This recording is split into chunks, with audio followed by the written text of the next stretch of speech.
जब मजहब के नाम पर सियासत शुरू हो जाती है तो सारी कोशिशें बेअसर होने लगती हैं।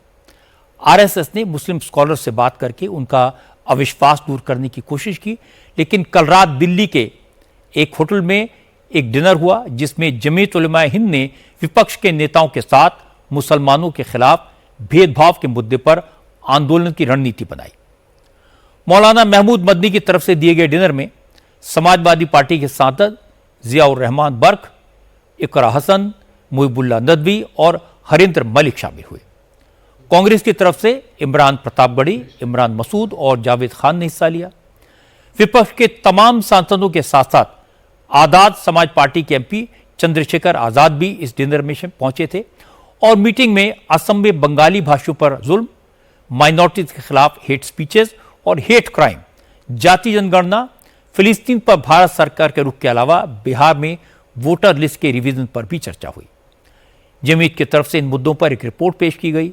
मीटिंग में असम में विपक्षी पार्टियों का डेलीगेशन भेजने का प्रस्ताव भी रखा गया और बैठक के बाद जियाउर रहमान बर्क ने कहा, देश के हालात बहुत खराब हैं, ऐसे में इस मीटिंग में अमन कायम करने और नफरत को कम करने पर ही बात हुई। बर्क ने कहा कि वक्फ अमेंडमेंट बिल का मामला कोर्ट में है, इसलिए बैठक में इस पर कोई चर्चा नहीं हुई। मुद्दे बस यही था कि किस तरह से जो है हम अपनी इस देश की जो खूबसूरती है, जो देश की एकता है और उसको हम किस तरह से बचा सकते हैं, क्योंकि जो इस टाइम हालात हैं प्रदेश और देश के अंदर और जो हालात बनते जा रहे हैं वो राजनीति की वजह से, वो चीज़ नहीं होनी चाहिए। राजनीति एक अपनी अलग जगह है और देश अपना अलग है। सुप्रीम कोर्ट का जो फैसला है ना, यकीनन उस फैसले से पहले तो हम लोग कुछ नहीं कर सकते और फैसले का हमें इंतजार है और हमें उम्मीद भी है, तवक्को है कि जिस तरह से जो बातें रखी गई हैं उसके हिसाब से हमारी बातों को जो है माननीय सर्वोच्च न्यायालय की तरफ से हमें हक और इंसाफ मिलेगा। इसके बाद इमरान प्रतापगढ़ी ने कहा, जमीयत की तरफ से इस तरह की मीटिंग्स होती रहती हैं क्योंकि देश भर में मुसलमानों को टारगेट किया जा रहा है, इसलिए जमीयत चाहती है कि मुसलमानों पर हो रहे जुल्म का मुद्दा विपक्षी सांसद पार्लियामेंट में उठाएं।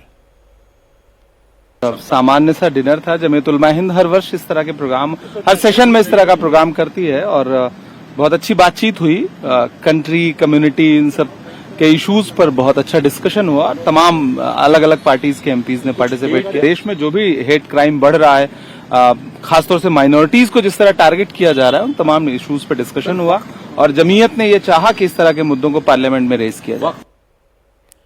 मुझे लगता है मौलाना मदनी का फोकस मेनली असम के बांग्ला भाषी मुसलमानों पर है। उनकी शिकायत है कि असम में प्लानिंग के तहत लोगों को बेदखल किया जा रहा है, मुसलमानों को निशाना बनाया जा रहा है। ये इशू कांग्रेस को भी सूट करता है।